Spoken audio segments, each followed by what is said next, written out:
poner en blanco y negro, como se dice, con datos muy concretos de cómo beneficia el tratado que fue firmado con el propio presidente Trump en su momento, y estaba también el primer ministro de Canadá en su momento cuando se firmó. Estaba justo la transición entre el presidente Peña y el presidente Andrés Manuel López Obrador, de los grandes beneficios que ha tenido para los tres países.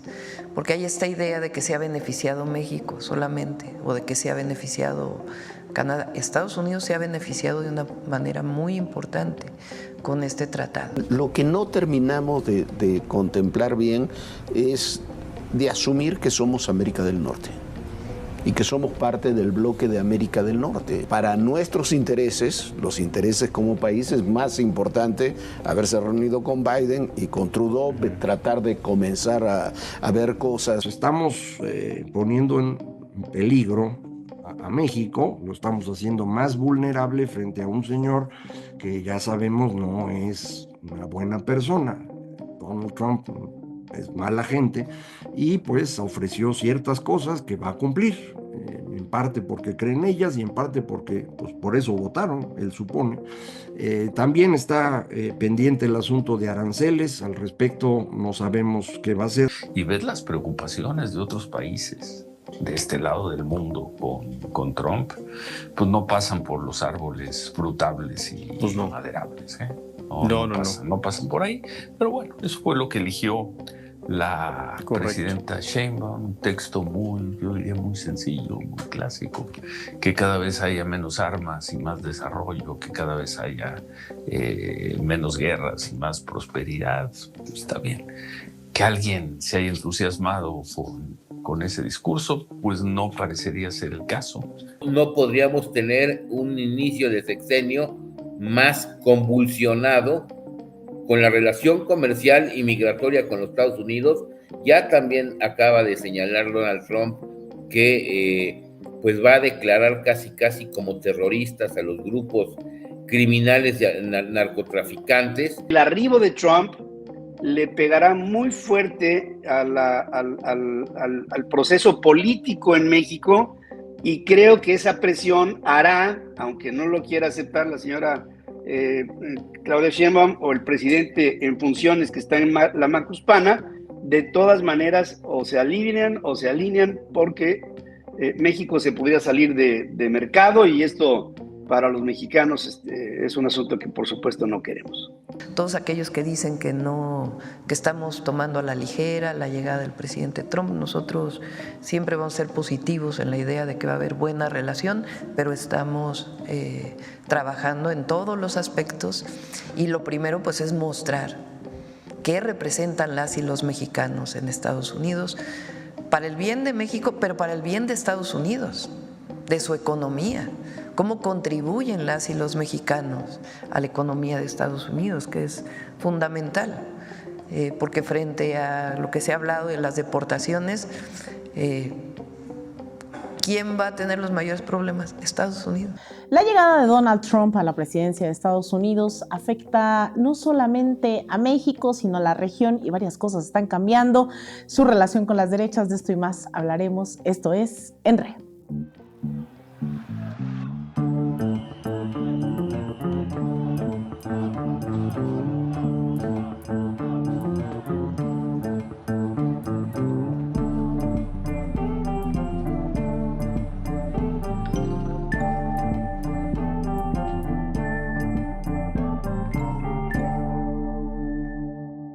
Bienvenidos, bienvenidas a otro episodio de En Re. El día de hoy vamos a hablar de bastantes cosas, pero para ello quiero darle la bienvenida a Óscar Camacho, que siempre nos acompaña aquí, y a nuestra invitada el día de hoy, a Ingrid Urgelles, que quien no la sigue, sígala en redes, en @ingrucha, siempre polémica, siempre de qué hablar.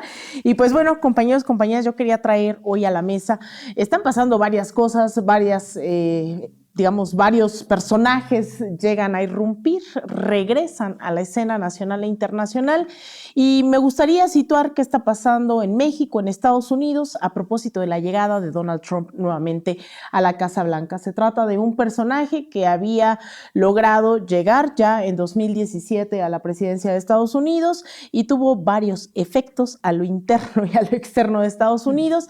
En su momento, antes de llegar a la presidencia, ustedes recordarán, Enrique Peña Nieto tuvo la mala fortuna, la mala decisión de invitarlo a nuestro país, en donde nos llamó absolutamente de todo, siendo candidato presidencial.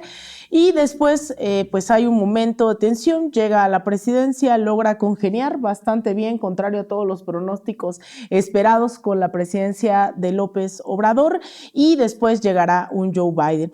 Llega en ese momento un Donald Trump que había sido parte de la vida pública de Estados Unidos, bastante pública, alguien que se había dedicado a la construcción de edificios, de las grandes torres de Trump, los hoteles, pero también de casinos, que se había dado a conocer a través de las pantallas, pues con estos programas, ¿no? Estos reality shows, en donde pues varias de estas frases icónicas durante su mandato, pues las repite. De ahí, ese era un personaje que se vende como un outsider, y logra repercutir dentro de la región con apoyos directos a la ultraderecha en todo el continente.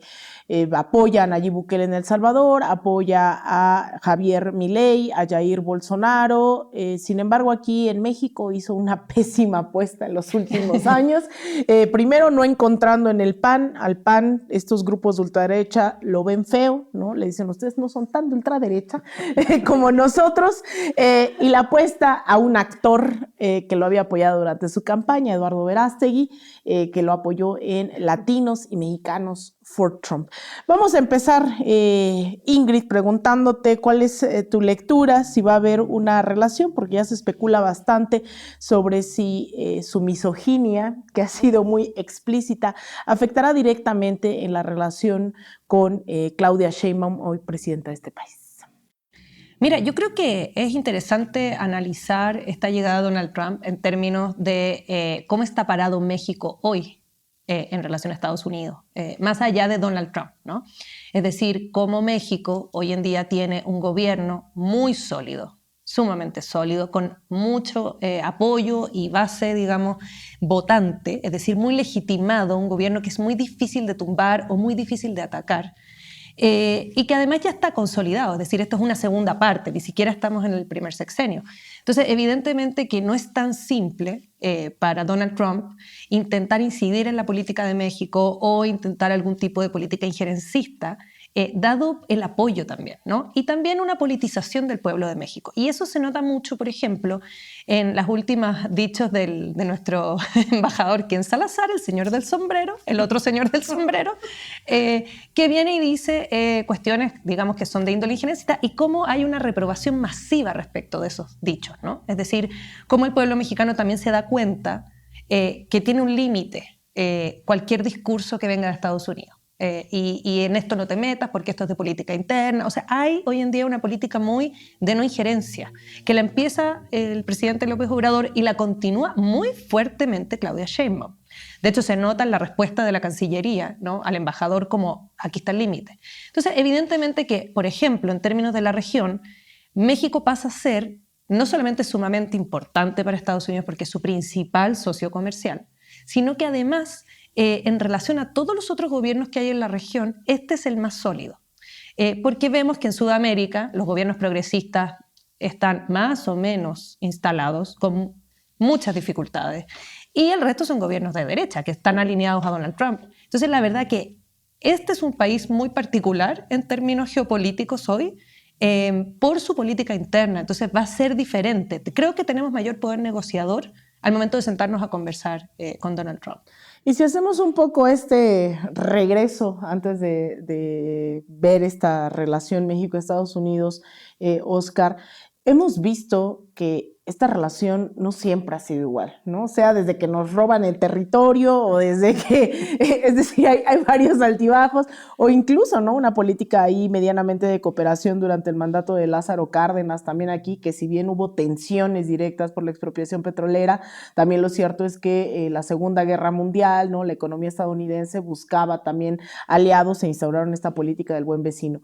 Pero en los últimos sexenios, Oscar, también vimos episodios tremendos, ¿no? De una sumisión absoluta del gobierno mexicano en episodios como en el caso de Vicente Fox, que era la gran transición democrática, pues diciéndole al comandante Fidel Castro, oye, pues come si te vas, ¿no? Porque pues viene Bush y entonces me vas a amargar la cena, entonces por fin, ¿no? Ahí te encargo. Vimos Rápido y Furioso, ¿no? Que nos inundaron de miles de armas en el país con conocimiento de la administración de Barack Obama, de Felipe Calderón, no pasó a mayores y descubrieron incluso esas armas cuando asesinaban a los agentes de la DEA, de la CIA en territorio nacional.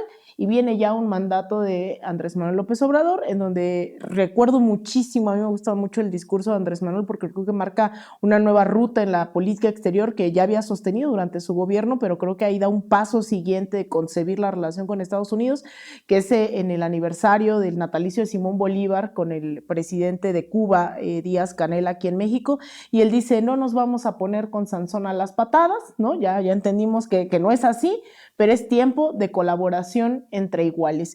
Y entonces viene y limita, ¿no? Dice, bueno, si la DEA y la CIA quieren operar, pues va a ser con conocimiento de causa, les vamos a poner sus límites. Ha habido unos altibajos como para saber que no necesariamente la hemos pasado bien con Estados Unidos en estos sexenios. Sí. Trátese de demócratas o de republicanos, ¿eh? O sea, me parece que es importante hacer desde mi punto de vista, para nosotros no existe diferencia entre que a la presidencia de Estados Unidos llegue un demócrata o llegue un republicano. Para la lógica, la dinámica económica, la acción política interna de los Estados Unidos, pues sí, hay diferencias para ellos, ¿no? Tiene un rasgo, vamos a decirlo de alguna manera, un poco más liberal, si se le quiere llamar de esa manera, a los gobiernos demócratas, y un rasgo más autoritario a los republicanos, más proempresariales o más de derecha. Pero para Estados Unidos puede haber alguna diferencia, ¿no? Para México yo creo que no. Para otros países es probable que sí haya una diferencia muy grande. Pero para México creo que hemos tenido la misma lógica de violación a la soberanía por parte de demócratas que de republicanos. Los gobiernos de priistas y panistas fueron constantes, las intromisiones de embajadores como James Jones, John Gavin, Dimitri Negroponte, la misma, en fin. Todos estos no tienen una diferencia, así que digamos que hoy el embajador que tenemos, que es Salazar, es más injerencista que otros. No, es igual de injerencistas que los otros embajadores. Pues hacen bien su chamba. Hace su chamba porque eso los mandan los gobiernos. Porque claro. No nos debe de espantar, sí, en el sentido de, nos debe de indignar, pero no sorprender. Ellos defienden los intereses de Estados Unidos, son embajadores que defienden los intereses de las armadoras de armas, de los constructores de coches, de los agricultores que se quieren imponer a los agricultores mexicanos, que defienden el maíz transgénico. Son los que financian sus campañas, tienen apuestas económicas detrás de ellos, es muy claro, ¿no? No responden solamente a una lógica de, este es buena onda porque personalmente tiene características de que se ve un viejito buena onda, ¿no? Pues no, o sea, responden a intereses. Y ellos responden a los intereses de Estados Unidos. Yo creo que en este momento, pues, ya de salida, Ken Salazar quiso hacer lo que nunca hizo en un momento determinado, de manera abierta, pero lo hacía claritamente defendiendo los intereses de Estados Unidos siempre. Entonces, no ha sido nueva la intromisión de Estados Unidos en México, es permanente su tentación a vulnerar la soberanía nacional. Nos arrebataron la mitad del territorio, o sea, esto es histórico, ¿no? Tenemos 2 invasiones de los Estados Unidos también aquí a México, hay toda una serie de historias de cómo sembraron y utilizaron al país para sembrar amapola y drogas en la Primera y Segunda Guerra Mundial,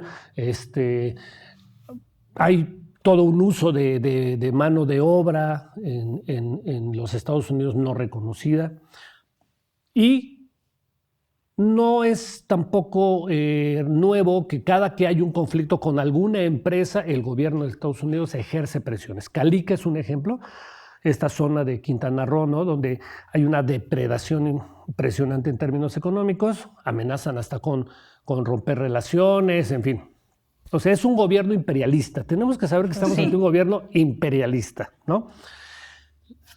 Que contó, por el otro lado, con la sumisión de gobiernos priistas y panistas. Es decir, ellos estaban acostumbrados a no tener ningún conflicto con los Estados Unidos de ningún tipo y no alzarle la voz porque sabían del poderío de los Estados Unidos.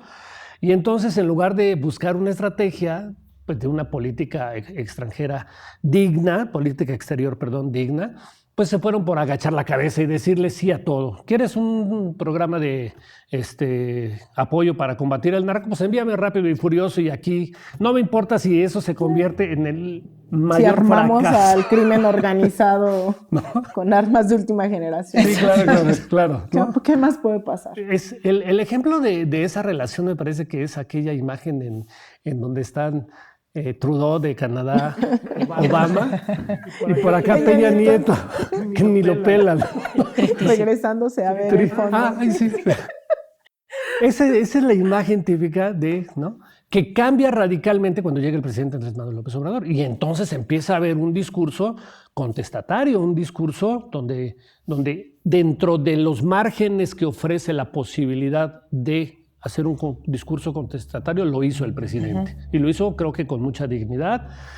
Y es algo a lo que no estaba acostumbrado Estados Unidos. Pero sobre todo, a Estados Unidos le pegó muy fuerte que México empezara a marcar reglas para la participación de sus agentes de la CIA, del FBI y de la DEA aquí en México.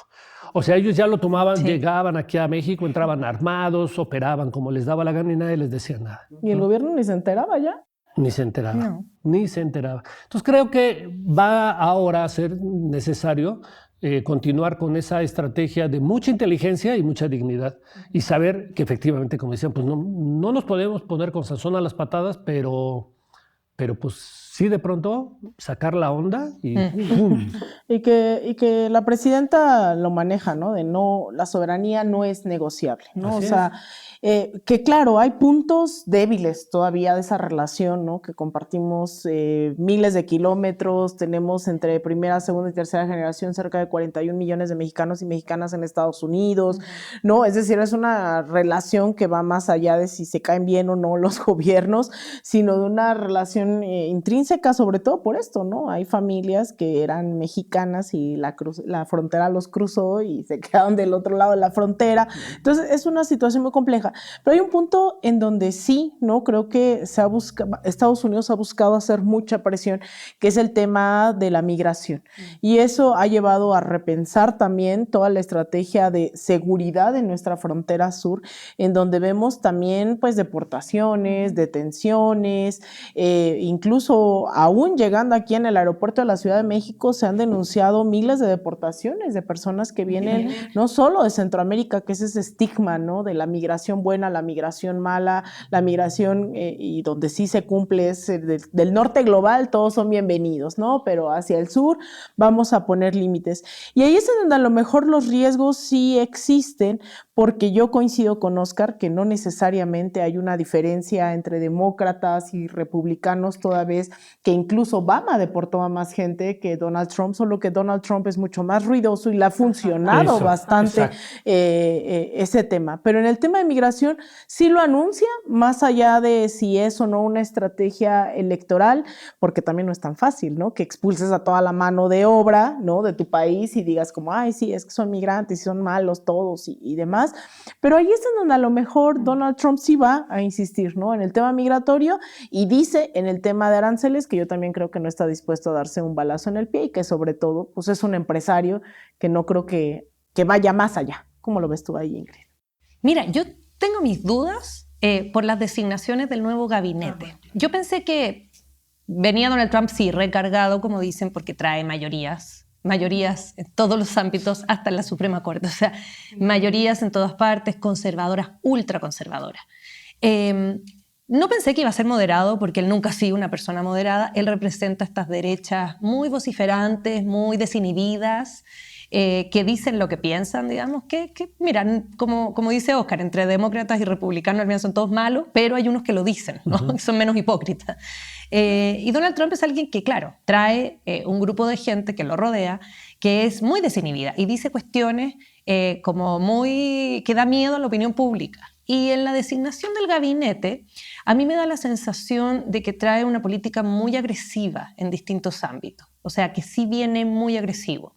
Y una de ellas es la migración. Porque efectivamente hay varias personas que están en el gabinete que han hablado muchas veces de esta deportación masiva, que hablan de la deportación, que lo traen como proyecto, ¿no?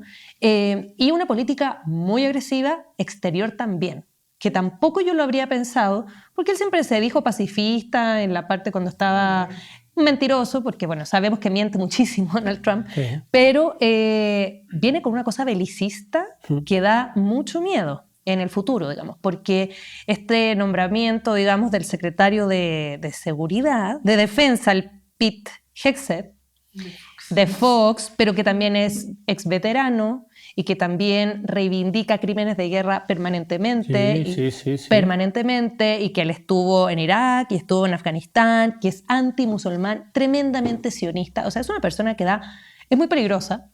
Entonces uno dice, claro, traen políticas muy agresivas, que van a romper algunas de las cosas que podríamos haber pensado, ¿no? De, no, mira, esto no lo va a hacer, esto no. Quizás va a traspasar algunos límites. Y en términos de la migración, siento que por las designaciones, por los nombramientos de su nuevo gabinete, sí viene políticas muy agresivas hacia los migrantes, incluyendo la deportación masiva, porque es muy efectivo. Es una política muy populista. Efectivamente, en Estados Unidos hay una incomodidad muy grande respecto de esta migración, porque hay desempleo. O sea, no tiene que ver una cosa con la otra, pero lo han atribuido, digamos, a que la migración hace que las personas en Estados Unidos se queden sin empleo. Y además lo asocian a la violencia, ¿no? A que toda la violencia viene de personas migrantes que están indocumentadas. Entonces, si él busca la aprobación popular y si él busca hacer políticas que tengan un impacto real en su primera parte del mandato, precisamente tiene que abordar esa migración que se supone es un problema, ¿no? Interno. Y él lo prometió en campaña, yo pienso que en parte lo va a cumplir. Y la deportación masiva va a ser un negocio, es un negocio. O sea, esta gente son todos empresarios, ¿no? O sea, ahí hay un negocio porque hay un gasto de dinero público muy grande en deportar gente. Entonces, por supuesto que él debe tener sus amigos empresarios que le van a hacer ese trabajo, donde él probablemente va a hacer varias deportaciones como simbólicas, como miren, voy a echar a esta gente. Entonces yo creo que sí vamos a tener una pequeña crisis migratoria, porque la pregunta es, ¿van a deportar a dónde? ¿A dónde se va la gente? A México, lo más probablemente. Porque dudo yo que estén repartiendo a la gente por países. Probablemente nos va a llegar aquí un flujo migratorio muy difícil de contener. A Canadá no hay deportaciones. A Canadá no va a haber. A Canadá no va a haber.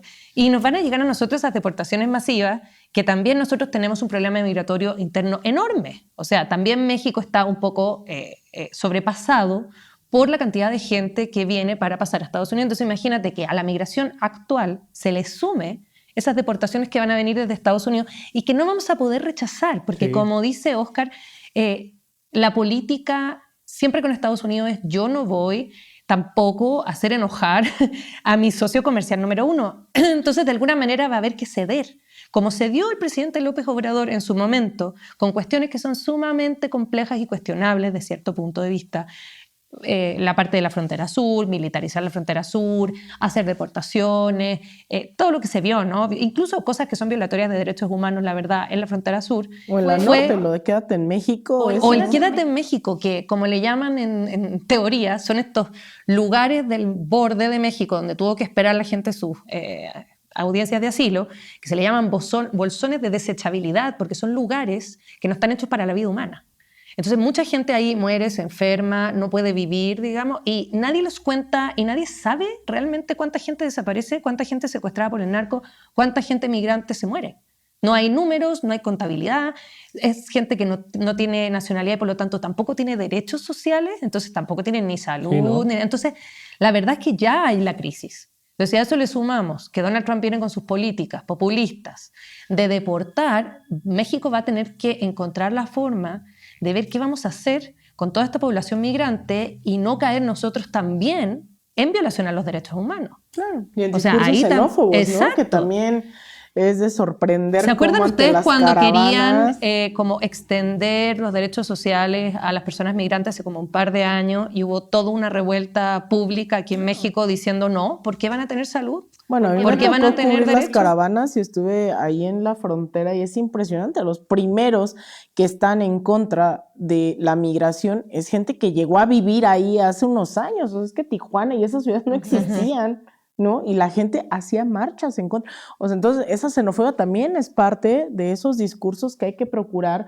y que se camuflajean muy bien con el nacionalismo, ¿no? De entonces vienen por nosotros, vienen por nuestras casas, y ahí es en donde creo que también ese trumpismo habrá de buscar aliados aquí en México, ¿no? Que yo vuelvo a insistir, tuvo un pésimo conocimiento de causa y también una derecha, pues la verdad, bastante debilitada electoralmente hablando, no logró, o sea, ¿quién representa hoy esa ultraderecha? Son 2 que 3 personas, ¿no? Que están dispuestas a dar golpes de Estado, después son Mariana Gómez del Campo, Lili Telles, no sé, América Rangel, ¿no? Pero de ahí en fuera, la verdad es que Marco Cortés, ¿no? O sea, han sido muy ineficientes en sus tareas y han optado por hacer, creo, desde Estados Unidos una radiografía de quienes funcionan en cuestiones muy concretas como Mexicanos contra la Corrupción y darles millones de dólares. Y en el caso de la derecha electoral, pues dijeron, pues vamos incluso a fundar un nuevo partido con Verástegui, sostenido incluso en las iglesias, ¿no? Que era quien estuvo ayudando a buscar firmas que no lograron en un primer momento. Pero también hay un PAN, Oscar, en donde un Partido Acción Nacional que si bien tiene raíces cuasi neonazis en realidad este partido, hoy lo vemos en plena decadencia. Llega una nueva dirigencia que se liga con la parte más corrupta, más pues siniestra de algún momento, hay que decirlo, y a ver qué se viene, que está ligado a lo que decíamos aquí en otros momentos, un cártel inmobiliario en la Ciudad de México, un modus operandi de ir y cooptar a los que se adhieren al partido, a los militantes.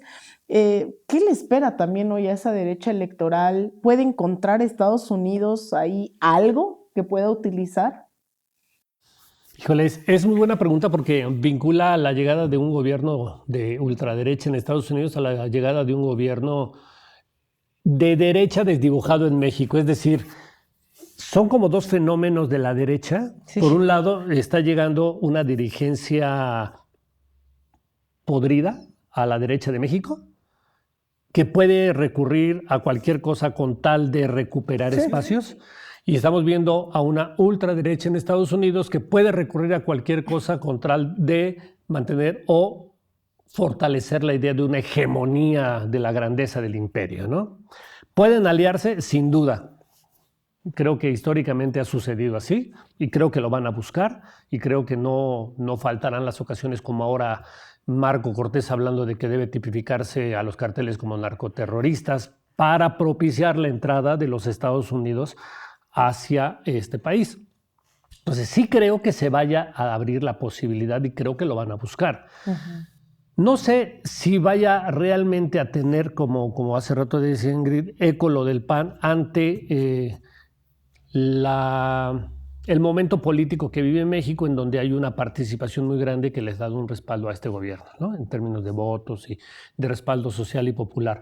No sé qué tanta eficacia, no la veo, la verdad. Creo que van a ir remando contra la corriente y creo que Estados Unidos va a recurrir más a la injerencia directa que a la injerencia a través de partidos políticos, ¿no?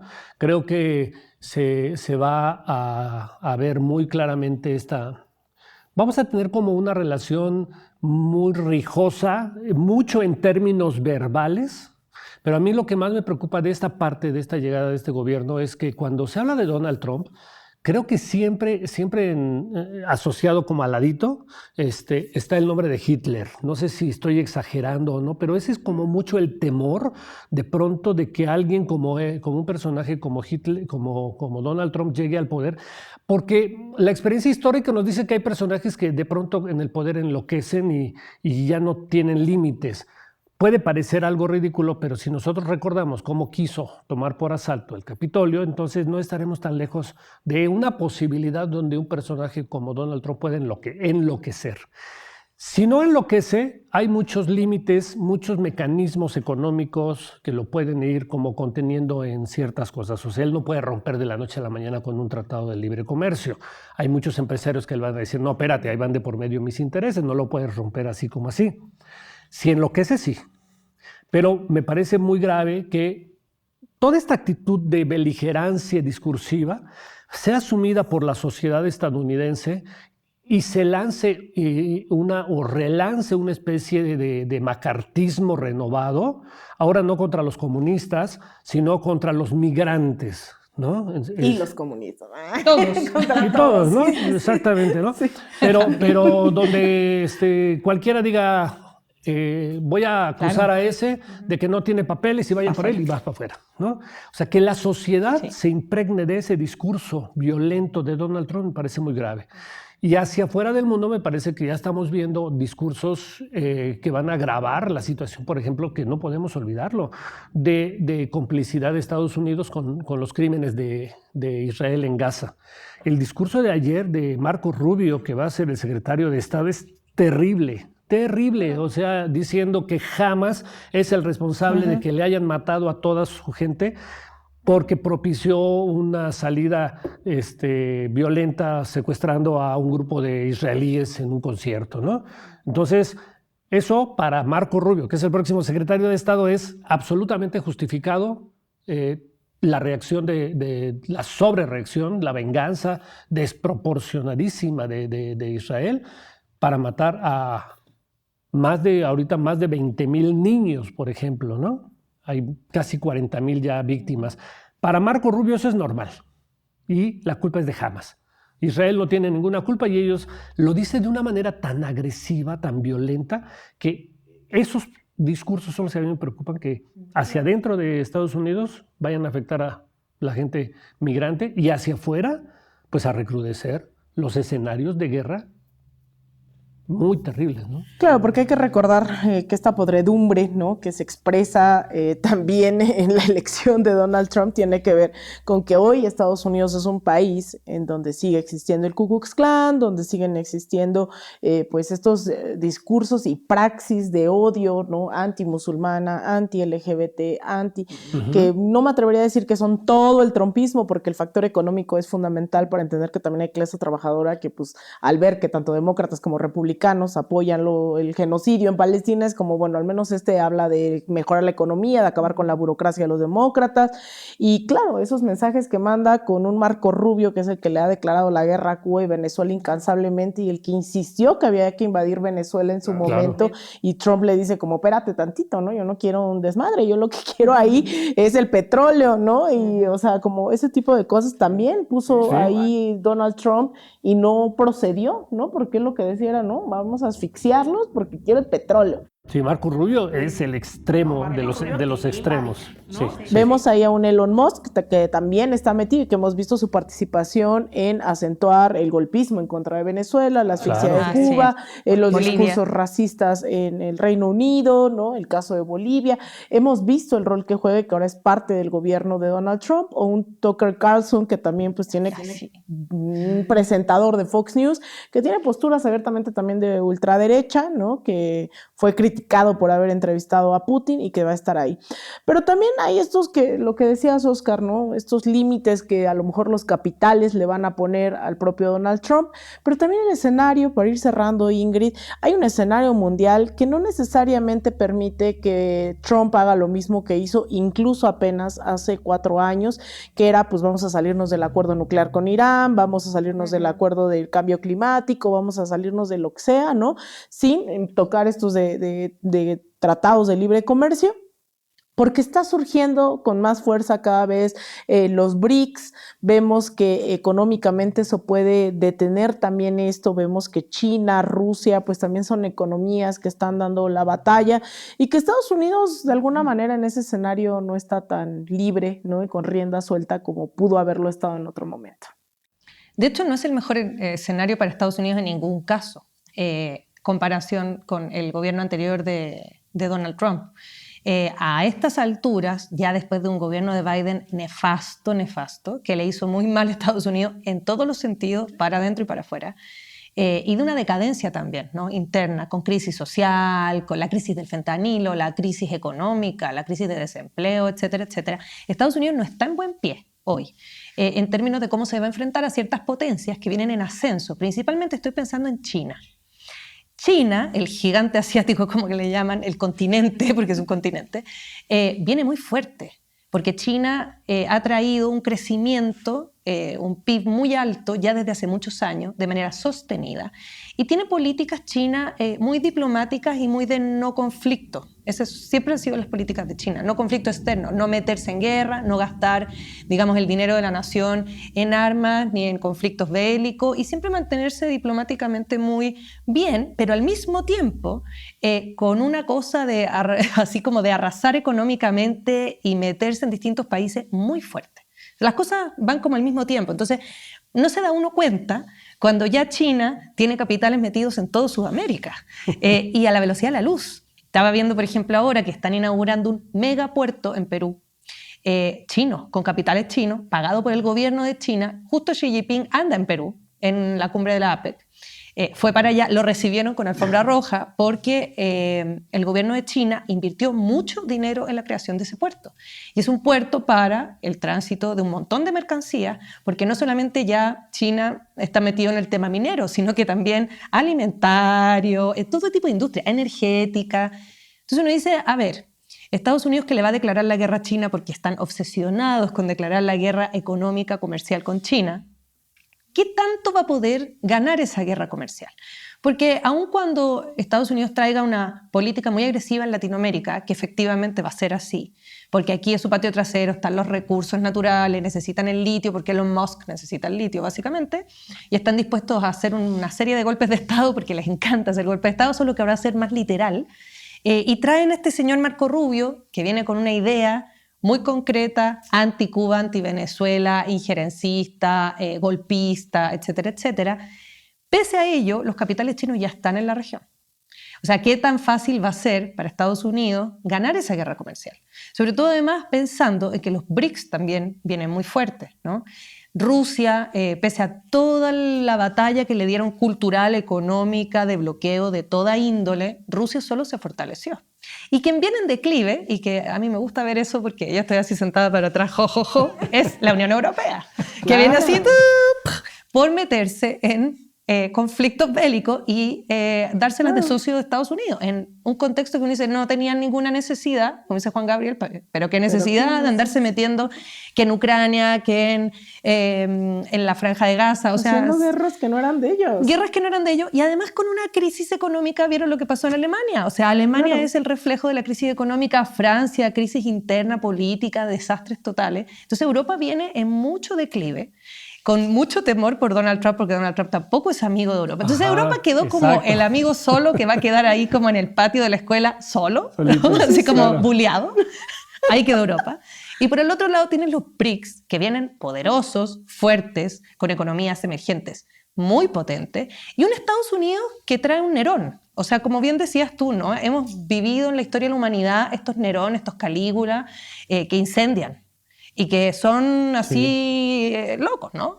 Milei, y yo diría que Donald Trump viene como el estilo Milei, es decir, con una motosierra, con un grupo de gente con motosierra, porque no es solo, esto es como los supervillanos, ¿no? Y todos traen motosierra, porque no solo él, a recortar el Estado, Elon Musk, porque va a estar a cargo de recortar el Estado, claro, y con una política exterior como de me voy a meter en conflictos bélicos porque me encanta la guerra nuclear. Entonces, bueno, pero ¿hasta qué punto vas a poder hacer eso en la realidad? ¿No? O sea, está claro que la Franja de Gaza, ese conflicto se va a poner mucho peor de lo que ya hemos visto, porque son sionistas y porque quieren que el conflicto escale. ¿Qué podría pasar? Que escalara en la región, es decir, que haya una guerra con Irán, claro, potencia nuclear, por cierto, y con los otros países de la región. Ahí se podría acentuar un conflicto bélico que al final va a terminar desgastando enormemente a Estados Unidos, porque tienes que invertir para un conflicto bélico, ¿no? Permanentemente. Entonces, yo no sé si este Nerón gringo, digamos, va a tener, como dice Oscar, se le va a ir el avión y definitivamente se va a meter en la región a generar guerras con Irán, que puede ser, O sea, ahí podríamos tener un conflicto bélico grave, pero económicamente yo creo que no está en buen pie, ni para hacerle la guerra económica a China, ni para andarle haciendo bloqueos a Venezuela porque necesita el petróleo, ni para andarse peleando con México porque sin México, ¿cómo le vas a hacer la guerra comercial a China? ¿Dónde vas a poner las maquilas y el nearshore y qué sé yo? O sea, también tiene límites económicos. Entonces habrá que estar mirando ahí qué tan se va a poner bueno. enloquecido se nos pone Donald Trump. Se va a poner bueno. Se va a poner bueno. Y una cosa importante que sí hay que ir, creo que tomando medidas, es que no nos vuelva a ocurrir lo que ocurrió en el albergue donde se murieron, En la frontera norte. Sí. no me acuerdo cuántos migrantes, no quiero decir, pero decenas de migrantes. Creo que esa sí es una responsabilidad que este gobierno tiene que ir previendo. Es decir, ya sabemos que va a haber deportaciones, indudablemente. O sea, no esperemos a que estén aquí para comprar casitas de campaña. O sea, hay que ir tomando medidas precautorias de dignidad en la forma en la que pues, los que son deportados regresen y tengan una manera, aunque sea, y lo voy a decir de una manera muy mínima, de que tengan un espacio digno para dormir, por lo menos, Claro. ¿no? Entonces, no esperemos a que nos suceda otro caso donde gente improvisada toma las llaves, cierra las puertas, Sí. los que están adentro se desesperan, prenden concholes y terminan quemados, como nos sucedió en la frontera en el sexenio pasado. Entonces, este gobierno sí tiene que actuar con una cosa que es previsión ante un gobierno que está amenazando ya con ciertas cosas. ¿Cómo vamos a reaccionar si en su locura pone aranceles duros? ¿Qué va a hacer México? Es decir, si hay que tomar previsiones, no alarmas. ¿Qué va a hacer México si empiezan las deportaciones? Pues tiene que generar a lo largo de la frontera y en otros puntos de este país una serie de albergues dignos para recibir a los migrantes que son deportados. O sea, no podemos olvidarnos que México no puede dejar de lado una visión universalista donde no existan fronteras, donde nos seamos vistos como hermanos.